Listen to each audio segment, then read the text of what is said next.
Is this working? Okay, good. I'll try to do this hands-free. Okay, thank you. A lot of familiar faces here.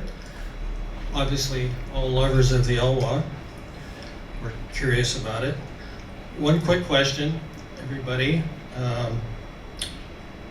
How many here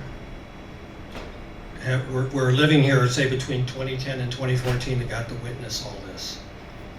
Oh, most of you. Cool. Okay. Anyway, so a quick kind of history of how I got to be standing up in front of you guys tonight is I've lived on the peninsula for 46 years. I moved here basically because there was less humans and more wilderness. So I fell in love with the peninsula instantly. I knew this was the place that I wanted to be, and I still feel that way today. And as time goes on, as you probably realize, that this is a very special place that we all live, and we should all do our best to help protect it, because it's a very unique gem here. Anyway, so I've been a professional photographer for 51 years, a long time, and various things. I started off as a photojournalist, then you go through the whole thing of, having to make a living at photography, and then you start doing things that, you may not totally love, but like weddings, portraits, what else?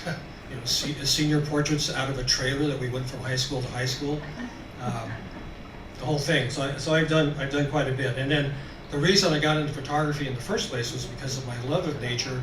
I wanted to take pictures of all the places I used to travel to when I was young, and show other people, like, look how cool this place is. Isn't this a cool place? So that's what got me started. And then I've kind of come full circle now. So the last 10 years or so, I came to a point now where I can just basically go out most any day and just take pictures for myself, and just for the joy of the photography, and for doing video as well. Also, around 2010, which was when they started physically taking the dams out, I decided that I was going to be the guy to document this whole process. And I had no idea I was going to make a movie or anything. I just started filming these events, and some of these events were one-offs. You had to be there, then they were gone. So it was a matter of finding when these things were going to happen, talking to people, and as time went on, people would start telling me, hey John, there's this thing that's going to happen on the river, you should come film it, and I did that. So I used to keep track of the mileage that I drove between where I lived in Sequim and just driving to the river. At about 15,000 miles, I quit counting, but it's a lot. And I still go to the Elwha all the time today. It's my home away from home. So anyway, then I, over the course of the 4 years of the dam removal, I was gathering this footage, and then about halfway through, I met a great editor and writer named Jessica Plum, and she decided that she wanted to work with me and create this documentary film on the dam removal. And that's what we did. So we had a film called Return of the River, which many of you probably have seen. And thank you. And again, it's a labor of love. Passion is the big motivator. It's not money. And anybody who does a film definitely does not do it for the money. So anyway, so we did that, and I'm still going to the Elwha all the time, filming it, documenting it, and it's just a great place to be. So, and that said, August 26th of this year, it's coming up. It'll be exactly 10 years since the final explosion on Glines Dam, on the upper dam. And that's when they blew out the last piece of the dam, and the Elwha was free. So that was kind of a special moment. So anyway, so being 10 years from then, I decided to do this little book called 10 Years After, and it has a lot of the photographs of, if I can figure this out here. From the time I was filming, I was also taking a lot of still photographs, and I have thousands and thousands of photographs from that time period. So let's show you some stuff here.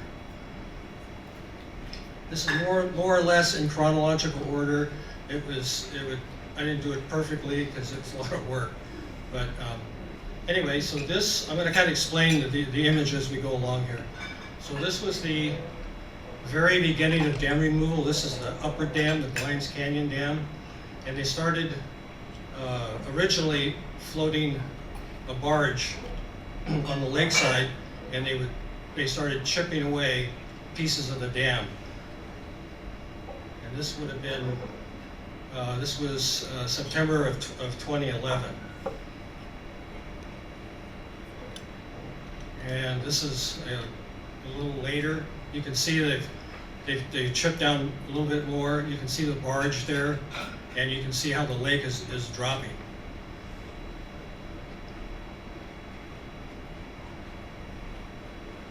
Okay, again, not in chronological order, but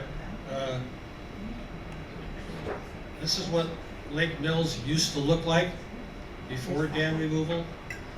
I know some of you have probably seen this, some of you have not been to the lake. A lot of people will tell you that they miss their lakes, and I can understand why, because I really loved Lake Mills. I used to go there all the time and kayak and go to the back of the lake. And, it was a great place, but you know, in the overall scheme of things, you know, these dams were basically holding an ecosystem hostage. So personally, I'm glad they're gone. So anyway, but that's what it used to look like.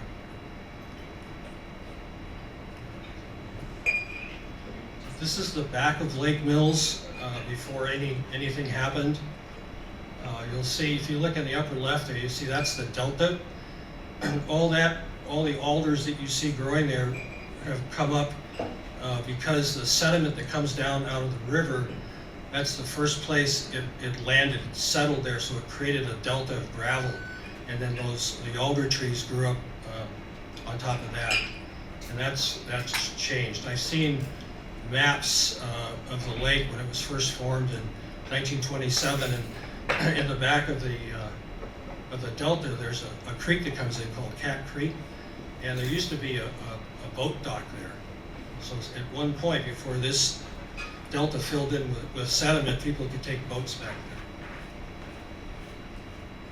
there. Okay, this is Glines Canyon. This is the canyon that's just below Glines Dam. You can see the dam in the upper corner.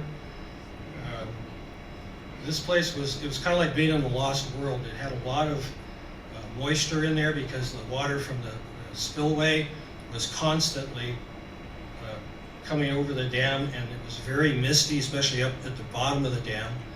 And we used to, at low water, we would kayak up into it to that point where you see our kayak, and you can notice all the moss on the rocks.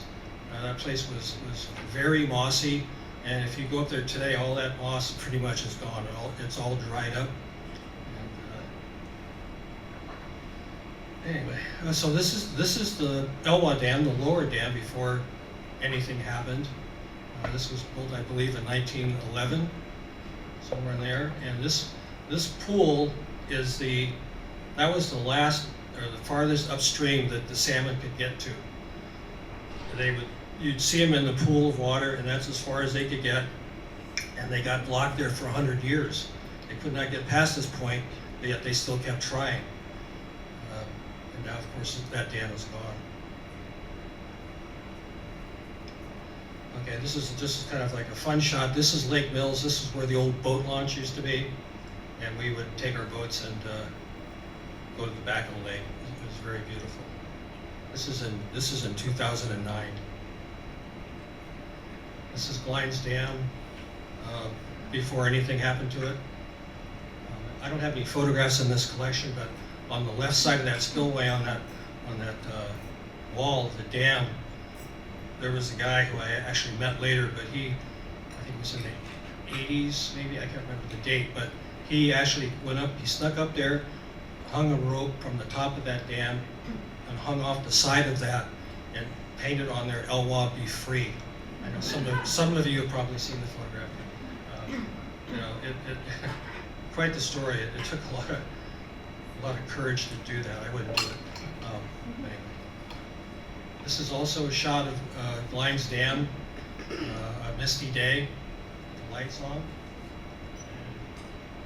There's the it was just a pretty shot that I felt like taking one time. You can still get to this point. It pretty much looks the same. They've added some railings to it, but now you can either walk or you can bike up to this point, and see pretty much the same east abutment there. This is the Elwha Dam, the lower dam, before anything happened. The water came in down through those pipes into that powerhouse at the bottom, which turned the generators, spun the generators, and that created electricity. And there's two spillways. There's the, I guess you call it the west spillway and the east spillway, and they could control, how much water came out of the dam by opening and closing either one. Another view of the Elwha Dam. And yet another view of the Elwha Dam. This is Lake Mills before they started lowering the lake. You can get a good idea of the delta. All that sand and those trees growing on top is what was deposited from the sediment coming out of the canyon, which is to the right. But all that's filled in. And that was probably like 80 years worth of sediment, I believe. One of the first things they did when they started lowering the lake is they went in and they cut down all the alder trees that were growing there in that delta. And in this particular photograph, they put them all together to try to change the course of the river. It was going down the right side. They wanted it to go down the center. And if I remember right, it didn't really work very well, because I think that log jam got blown out pretty quickly after that. This is a cool shot of the Glines Dam in snow.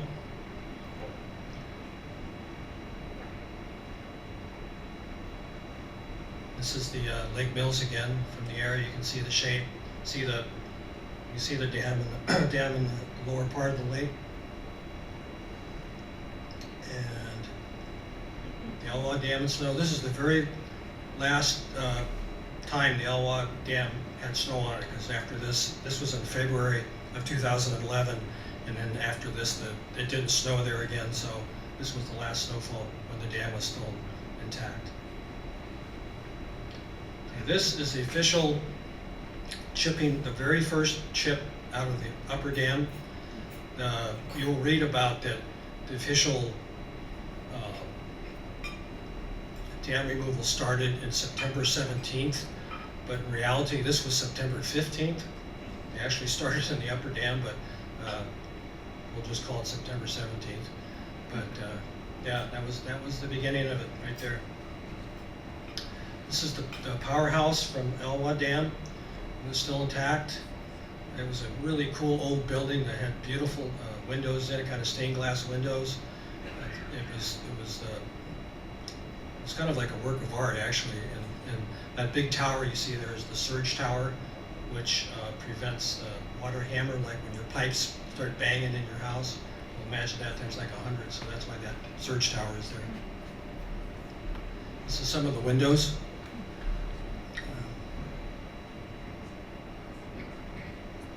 Here's kind of a before and after of Glines Dam.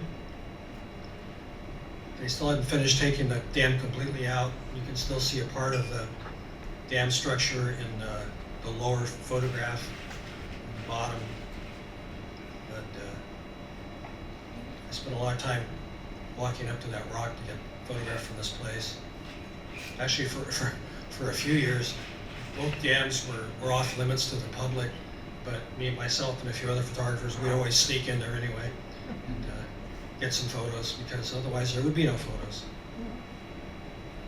This is a cool shot, Glines Dam with one of the spillway gates open.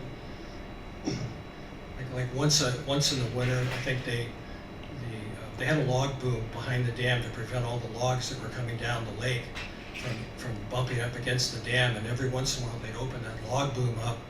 And these giant logs, they come flying out of that chute. And these are big logs. They look like matchsticks. They just fly out of there. and it all crashed to the bottom. They'd all pile up, and you think, well, there's no way that those logs are going to go away. But after every winter, they were gone. Another shot. Those trees on the left, where you see it's all green, well, as soon as they took the dam out, that all dried up, all those trees on the left died. Because they got their water from the moisture from the spray. Another shot of the Elwha Dam before removal. I stood on that top of that dam one time, I think it was in 2010, where they had a big flood event, and it was, I'm going to say it was 30,000 cubic feet. It was a lot. And I stood on that dam, and the whole entire dam was shaking.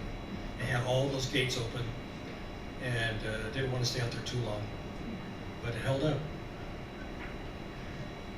This is a couple scientists that we swam up into Glines Canyon to explore, I guess mainly for fun, but you know, but there's a lot of salmon that hole up, and there's a big hole right there, and they tend to hang out there, so it's kind of cool to snorkel in there and look at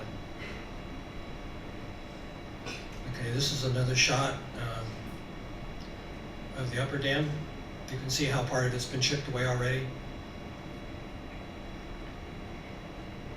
Okay, this is Lake Aldwell, the lower lake, and this was interesting because when they drained the lake, all these stumps started showing up. And what was interesting about it was that after being underwater and being under dirt for 100 years, as soon as they got exposed to the air, it started smelling like sap. You could smell the cedar. It was just amazing. And I think there's other photographs in here, but you see that sediment on top of that one stump. I call them sediment caps because those were all under sediment, you know, and then as they lowered the river washed away the sediment that was around the stump and left the sediment on top of the stump because they hadn't reached it yet. You know, all those stumps are all gone. They've all been washed away. There's another one. And these are big stumps. I mean, that's a huge stump. But kind of cool looking. Okay, this is the lower dam. When they were taking the dam out, what they did was they had to move the channels back and forth, so they would actually block off one side of the river and then let the water come down one side, and on the dry side they'd go in there and they would start lowering the dam at that point because they needed it to be dry. So I think they did like 7 times, but they would switch the river back and forth. I have a couple of videos I'm going to play at the end, and you'll see that in action. This is part of it where they moving the channel around. You see all the logs backed up behind the boom. Okay, this is the upper dam. This was one day in the wintertime. You can see how the bushes are all covered in ice. It's really cold, but I thought it looked cool. So this is tagging one of the salmon, and what the Elwha tribe did was they took a lot of the coho salmon and they trucked them up the river in between the 2 dams, and they released them with the goal of trying to get them to start spawning naturally instead of coming back to the hatchery. So they were tagging those fish. This is another one of the releasing one of the silvers into the what we call the middle river. This is a little bit later. This is after the Lake Mills was drained. Huge project of the whole dam removal thing was the re-veg, where they had to go in and plant thousands and thousands of trees and plants, and all the seeds that they put in there were grown most of them were grown in a greenhouse in Swim, but the original seeds were all gathered from the Elwha Valley, so they all had the same genetics. So they tried to keep it as natural as possible. Here you can see they're all planting. The lake hasn't finished draining yet, but They were doing the back part of the lake. This is Josh Chenoweth. He's the guy who led the Rev-Edge. And I think he's down working on the Klamath now. This is Jill, cool lady, totally loved her job. And planting away. Okay, this is one of the shot of the construction guys. When the upper dam got to a certain point, it was too narrow to get the barge in there to have the machine on it chipping away. So they had to go down, and they were brought in there by that cage, and they're standing on the edge, the top edge of the dam, and then they would drill a series of holes into the dam, and then fill them with explosives, and then everybody would get out of there, and they would blow it up, and they had to keep doing that over and over and over again, because it only blow up like maybe, I don't know, 6 feet of the dam each time. So they did a lot of explosions. I think they did a total of 27 explosions. Positive on that one. This is the shot of one of the crane. They had a big red crane up there for moving equipment around, and for that, moving the guys in the cage. Okay, this is there's a great story on this one. This was Lake Aldwell, the lower lake. This is when it was first drained. I was walking out there one day, and I found this old boat.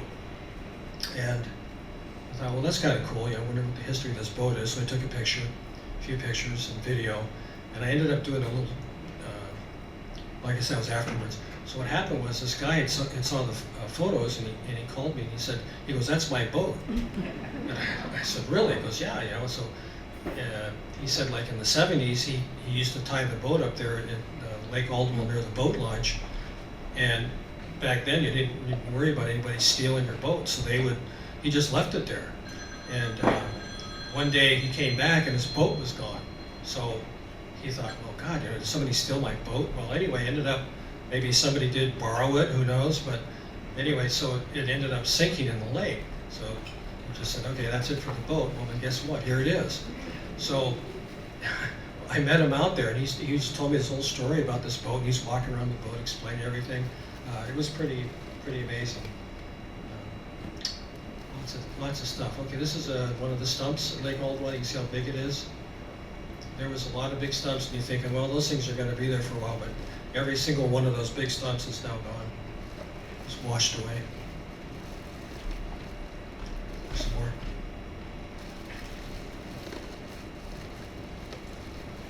This is when Lake Aldwell was first drained as Lake Mills. The only thing that was there was mud. One of the biggest issues they had was how are we going to grow things back in this mud, because there's no nutrients in the soil. So they had tried. They kind of marked off areas on the bottom of the lake, like grid squares, and they planted different combinations of seeds to see which ones would take and which ones wouldn't take. It was kind of an experiment. And of course now, if you look at this today, it's all grown up with mostly alders, but it's all big forest. That's Joe planting the seeds, walking around. I thought it was a cool shot of the lake bottom. This is Lake Aldwell near the dam.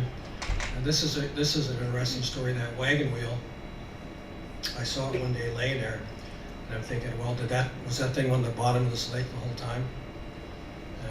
The wood is rotting away, and I never did get the full history on this, but I know somebody. I think the park has this now, but I'm not sure.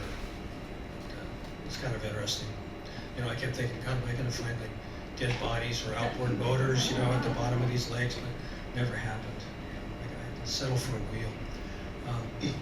This is the power plant in the upper dam, in the powerhouse, and these are part of the generators, huge things. And they went in there with these machines, and they basically ripped them out piece by piece. Very, very noisy process. And this is a shot looking down at the guys hanging in that bucket. I can't remember why they're down there, but anyway, It was really cool. One day I got to actually go in that cage, and I got some great photographs from inside that. Okay, this is another interesting. This is the surge tower at the upper dam, and when they took it down, they put explosives in the bottom. I think they put explosives. I could be wrong. Anyway, these guys they're pulling this over, and it came down with a great crash. And looks like a big whistle. Anyway, so that's gone. Here's another shot of it after it fell over. This is where the water came down from the lake and fed the generators at the bottom. These are some of the original tools at the upper dam. And these things are big. It's kind of hard to touch, nothing to show scale, but these are some of the wrenches that they use to keep everything running.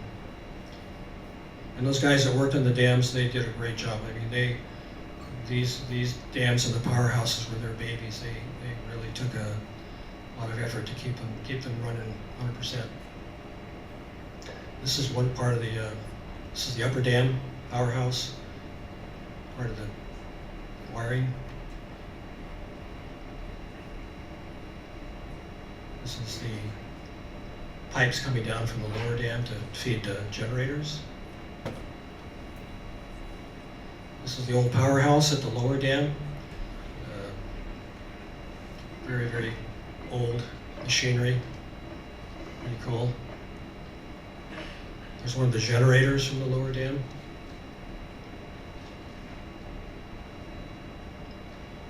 It's a shot of the water coming off the Blinds Dam, shooting out. And this is the mouth of the Elwha River, probably in 2015, I believe. And if any of you have been down to the mouth of the river, it changes constantly. It doesn't look anything like that now. But all that sediment was released down the river and dispersed here at the mouth, which is the natural way it should have gone. And there's just a huge, huge area of sand there now, and it's constantly changing. Right now, the river is coming out way to the west, and that's all filled in. Another giant. They had a fish weir on the Elwha for a while to track the fish, and this was one of the big Chinooks that they had. Okay, this is kayaking on Lake Mills, and you can see how much the water has dropped as they lowered it. Many times I used to kayak on that lake and think, I wonder what's underneath me. How deep is this? We got to find out. Okay, this was July 31st, 2011, I believe, because they had shut the lake down to the public. You had no more boat access to the lake because they were going to start removing the dams, so, which I believe was on August 1st. So this was like the day before, and we kayaked to the back of the lake, and we made this sign and stuck it up, because this was it. So I like to think we were the last ones to kayak on Lake Mills. So another shot before dam removal. There's a big log boom in front of the dam that captured all the logs from crashing into the dam. These are the guys planting explosives. More shots, explosives, and they had these timed out. They would go blow up in a certain order. So big helicopter. They moved a lot of the big logs that were in the Lake Mills lake bed, and they moved them around. So they would help for basically to shelter plants, so they would grow better. They had like protection from the heat and wind and whatever. So the whole thing was to help the re-veg process. This is going down through the lower dam, which is gone now. This one, fun place to raft. Another shot of the upper dam. You can see that big red crane they had there. And if you haven't been up there, both of those abutments are still there.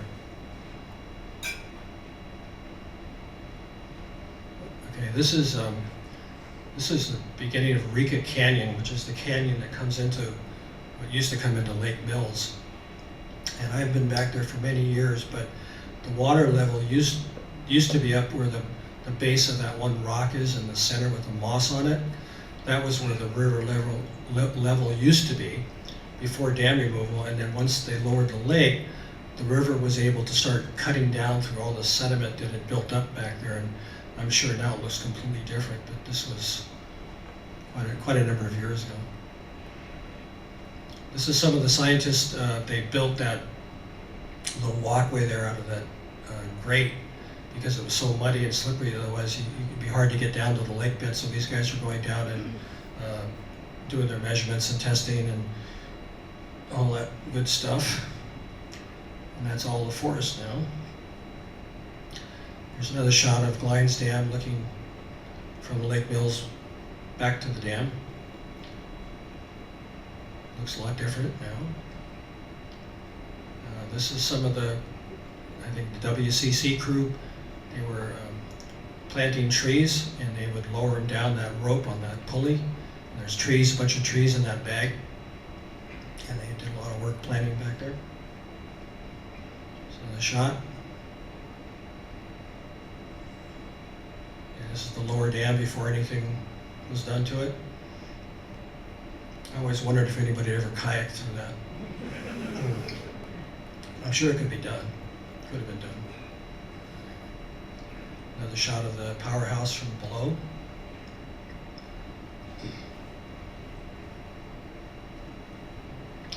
One of the things that they planted was lupin in the upper lake bed, and they really took off. There's one spot there where every year, if you go up there, lots of lupin. You can smell them before you even get to them. There's so many. It's a great spot. Another shot of the dam. This is after everything's been gone.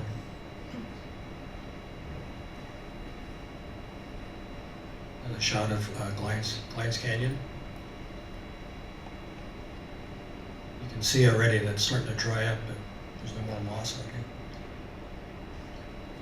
Of course, now, if you go up there now, this is what you'll see as far as the walkways there, and they have information boards and signs along the top of the dam that you can read about the process of what happened.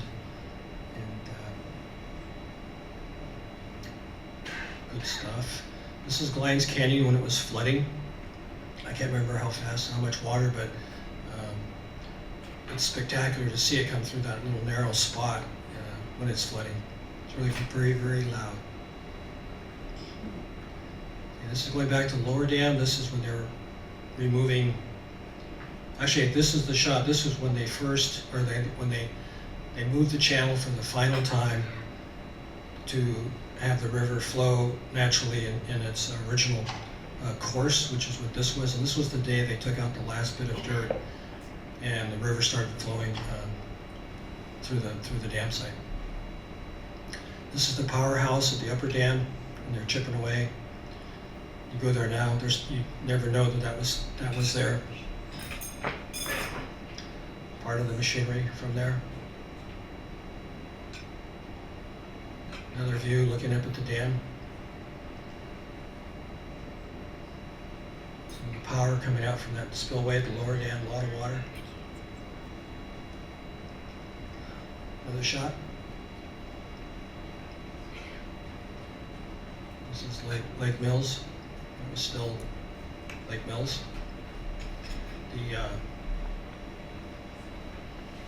That thing in the middle you see there, that was the water intake down below. The water would come in through the bottom of that structure and go under in a pipe and go underneath the dam and come out on the other side to come down and feed the generators.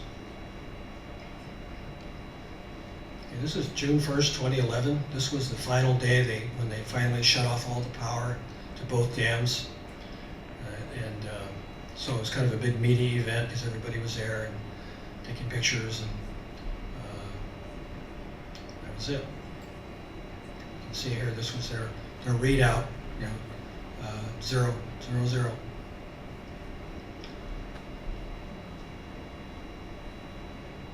This is the big Elwha celebration. This was September 17th, 2011. Everybody, if there was anybody, was there. The governor, Department of Interior leader was there, tribe was there, lots of scientists there, a lot of people that were involved. This was kind of the kickoff of the whole process. It's Francis Charles and Billy Frank Jr.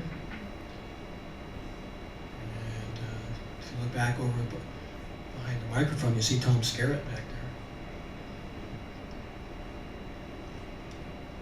Another shot.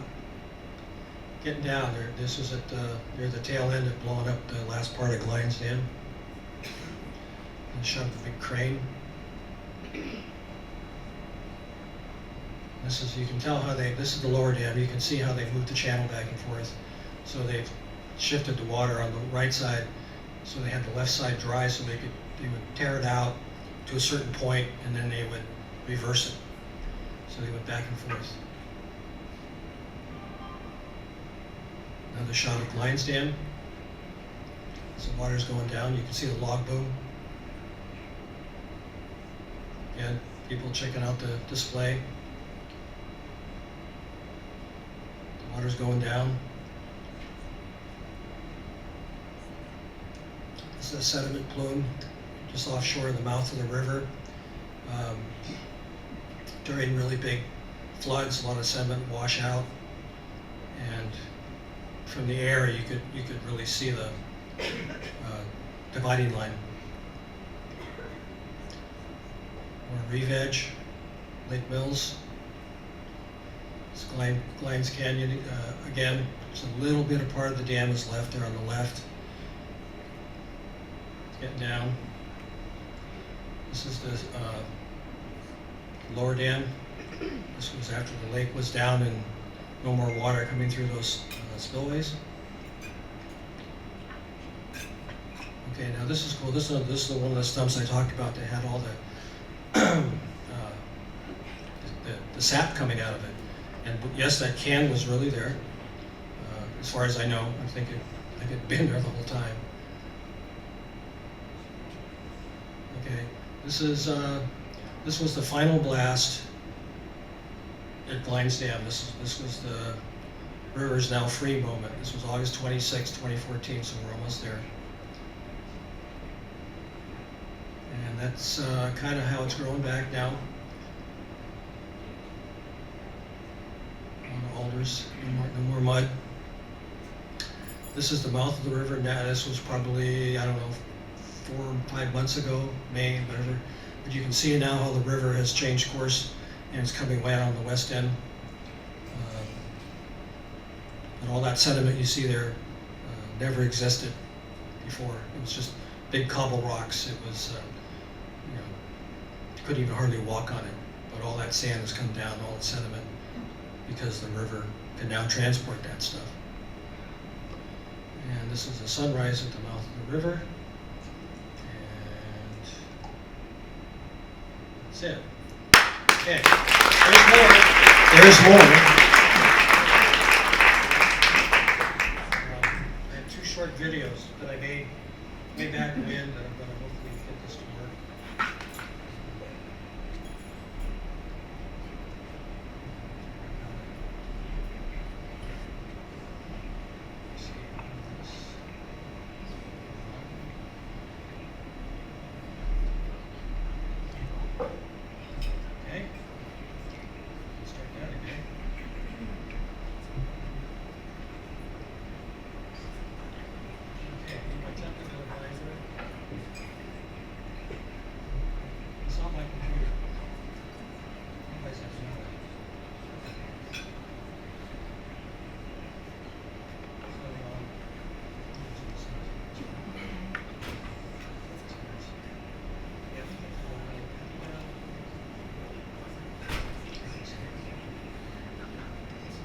to wait, guys. Hang on.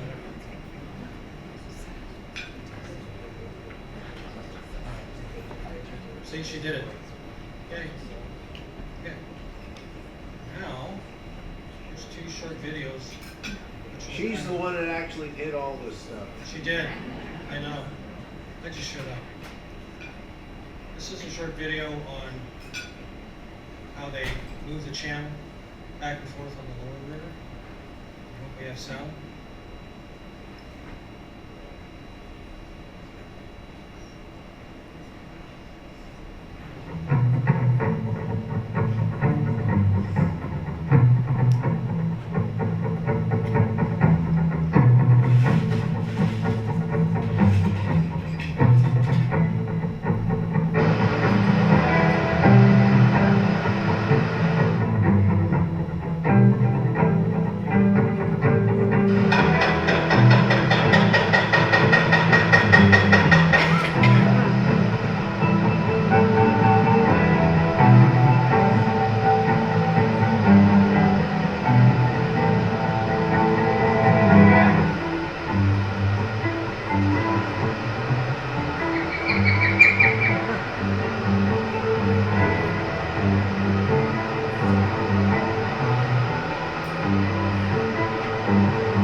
Back and forth. They had to do that 7 times, if I remember right. This is a little bit about taking out the upper dam.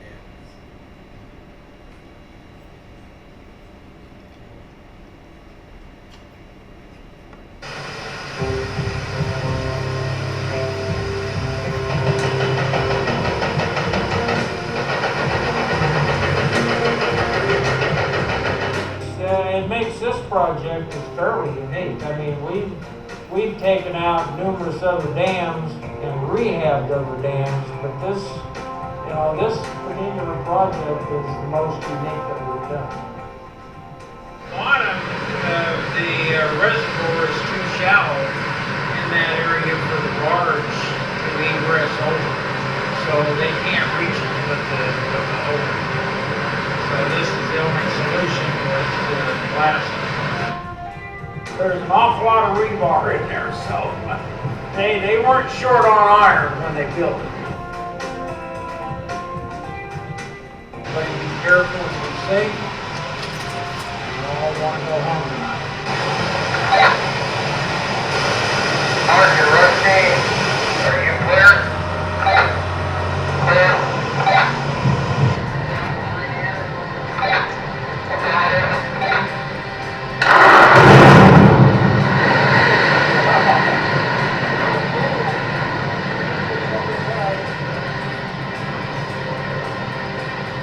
The guys that built that dam never figured somebody was going to be out here blowing it up in 2012 and wouldn't discover all the stuff they left in there, but we have.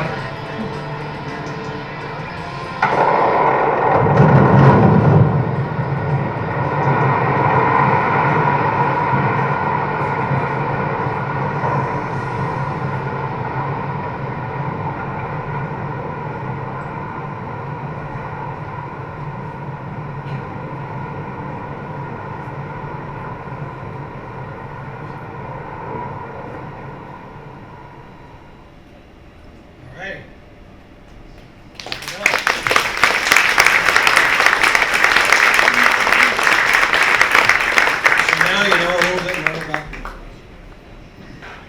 So I don't think anybody else has spent as much time with removal, the largest dam removal in the country as John has out there. Second most, yeah. Second most, okay, so it has been overtaken by one. Klamath. We do have some time for some questions or some discussion about the Elwha Dam removal and John's work for this 10 years of documentation that he presented on. Yeah. I came from the Tri-Cities, and there are, I guess, through dams on the Columbia. What's your opinion about removing those dams? I'm not familiar with that. I know that they just finished taking out 4 dams on the Klamath River to restore that. I hate to say I'm not that familiar with the ones you're talking about, but to me and a lot of other people, the holy grail of dam removal is to take out the dams on the Snake River. But hopefully I'll see that. But who knows? But yeah, I can't directly address the 2 you're talking about. I would assume so. I mean, why else would they be taking them out, right? John, you remember when we first met at a land trust event and I complimented you on your movie and I said I wish you'd do the same thing for Ennis Creek, Right. and you said let's do it. And anyway, I just kind of want you to elaborate a little bit on your passion that led you to make another movie about a much smaller stream, About Ennis? Ennis Creek. Yeah, okay. Jim and Robbie Mantooth have probably the coolest property in Port Angeles city limits. And their creek, Ennis Creek, runs right through their property. And it's kind of like being in an Olympic National Park, but you're not in the park. It's amazing, pretty place.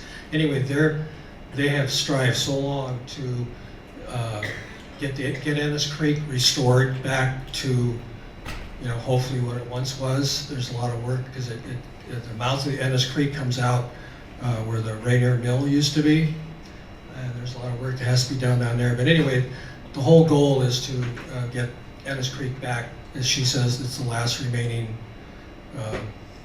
creek that can support fish in Port Angeles. That's city limits, right? You're talking about? Yeah.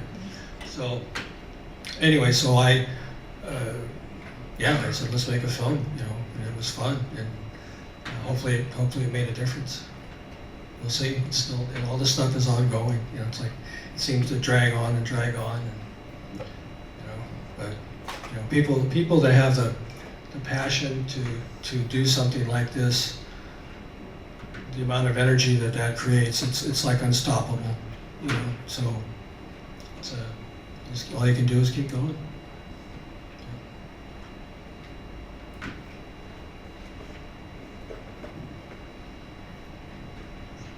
Hey, John, I'm aware that long before the dams actually started to be destroyed, there was a process, a long process, and I'm amazed that it came to fruition out here in this area. It's not at the leadership of ecology or anything. Could you say a little bit about, if you have a view, how did it happen that eventually the dams, for all their importance economically to Port Angeles and the area, are gone and the river is free? Could you have some thoughts?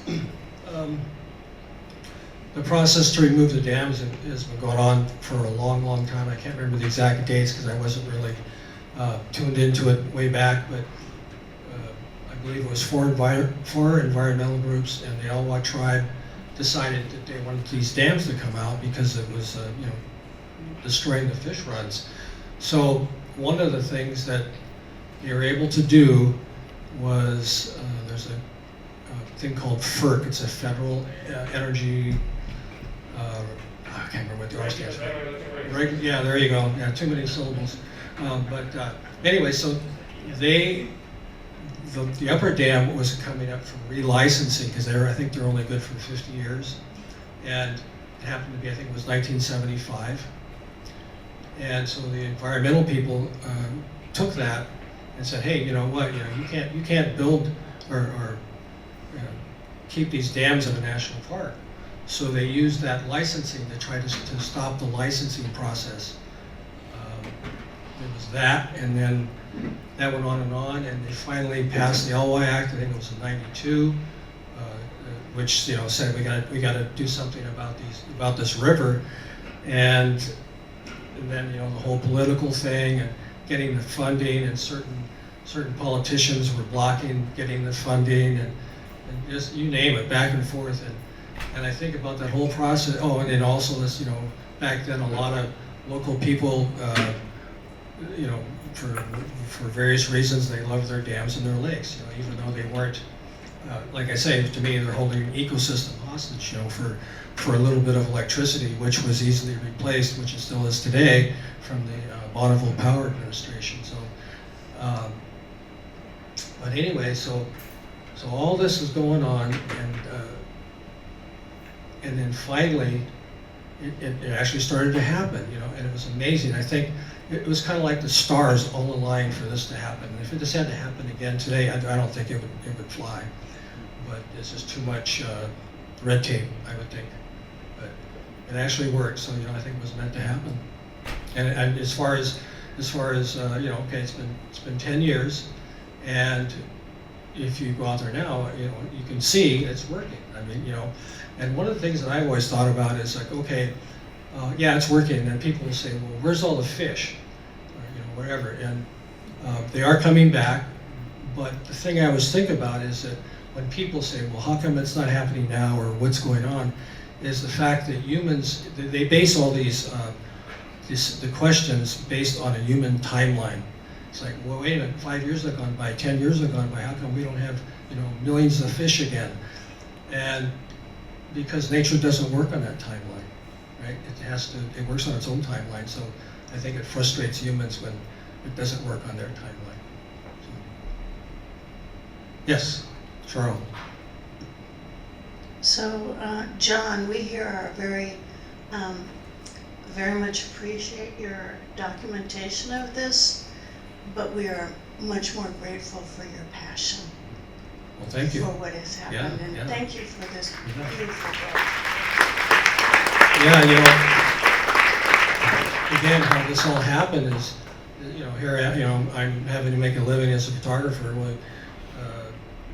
It's really almost impossible to make a living as a nature photographer, so I was doing commercial photography. But when this whole dam removal thing started, when I decided that I was going to be the guy, it was driven by passion because of two reasons. One, my love for the Elwha, and the other reason was because it was actually something that was a positive outcome instead of the usual, let's destroy nature, and move on to the next thing to destroy. So those two things got me really going. And again, passion was the motivator, so I just kept on rocking. And that was, that's one of those crossroads in life. Everybody gets them. You get to a certain point, you have to go one way or the other, and depending on which way you choose, it alters your life completely, or to somewhat. And so I thought, okay, well, do I just kind of, this is cool, they're taking the dams out, but do I just let it slide and keep taking pictures of buildings, because I can make a living at it, or do I just go for it?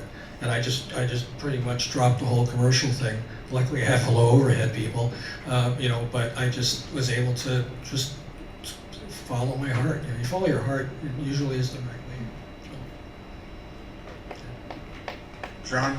Yep. Thank you for sharing, but just a question. Is there any photographic documentation of building a dam? Yes.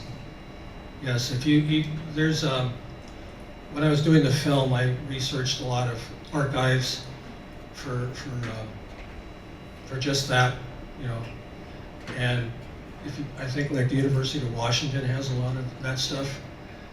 Even if you go up to the Port Angeles Library, the Kellogg collection has a lot of photographs from that time. I've seen quite a few, where you can see them building. I mean, it was amazing what they did, especially the upper dam. It was quite the engineering feat. But they're out there. The photographs are out there. So So John, it sounds like you kind of took this on yourself. I did. The park or any of the organizations that were organizing the demolition of the dams, did they want to document this? Or I mean, I feel like we're so fortunate that you Yeah. did this, but Maybe in the back of their heads they did, but I originally started, again, cold. I didn't know who all the players were. And after time, you figure out who's who and who's doing what, who should I talk to, and I told other people the story, but like the people that took the dams out, for example, Barnard Construction, you know, I mean, I used to sneak into the dams and get pictures because there wouldn't be any if I hadn't done that. And so I approached them and I said, hey, you know, I'm trying to get this, you know, to document this whole thing, and I tell you what, you know, every time, if you let me get access to your dams and I take photographs, I'll give you a set of photographs for access. They loved it, you know, because for those guys, this is a huge, you know, project for them. And so they went for it, you know, and that's where all these photographs that you see came from. But again, the main reason I was doing it was for filming, so you know, I shot both, film and video. Well, I want to thank you, John, and thank the audience for coming. We have an award-winning documentarian sharing your experience with us. We're really blessed to have you in our community as well as here tonight. John will be in this corner with his book, so if you'd like the book and for it to be signed tonight, it is available. Not a lot of copies, so I suggest getting on over there. We also have our friends at the Fine Arts Center, Summer and Stacy, to talk to about the Elwha project at the Fine Arts Center.